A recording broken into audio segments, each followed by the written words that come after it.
Hi అండి, welcome back to my channel. ఈరోజు నేను లంచ్లోకి అయితే గోకరకాయ ఫ్రై చేశాను. చాలా టేస్టీగా వచ్చింది.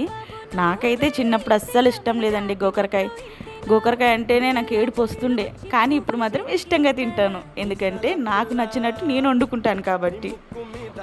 మీలో ఎంతమందికి ఇష్టం గోకరకాయ అంటే ఇష్టం? ఫస్ట్ అయితే నేను ఎలా చేశానో చెప్తాను. ఫస్ట్ గోకరకాయ ముక్కలు నీట్గా వాష్ చేసుకుని ఉప్పు నీళ్ళలో ఉడకబెట్టుకున్నానండి. ఆ తర్వాత బాండి పెట్టుకొని ఆయిల్ వేసుకొని ఉల్లిపాయలు, పోపు దినుసులు, కరివేపాకు, ఎండుమిరపకాయలు వేసుకుని ఫ్రై చేసుకున్నాను.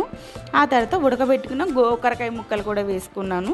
ఉప్పు పసుపు వేసుకుని 5 మినిట్స్ మగ్గబెట్టుకున్నాను. ఆ 5 మినిట్స్ తర్వాత కారం వేసుకొని మళ్ళీ కలిపేసుకుని 5 మినిట్స్ మగ్గనివ్వాలండి. మసాలాలు అయితే ఏం వేయలేదండి. ఎండాకాలం మసాలా తినొద్దు, కడుపులో మంట వస్తుంది, అందుకే ఏం వేయలేదు. సింపుల్గా చేశాను. పైన కొత్తిమీర చల్లుకొని తింటే సూపర్ ఉంటుంది. ఈ వీడియో మీకు నచ్చినట్టయితే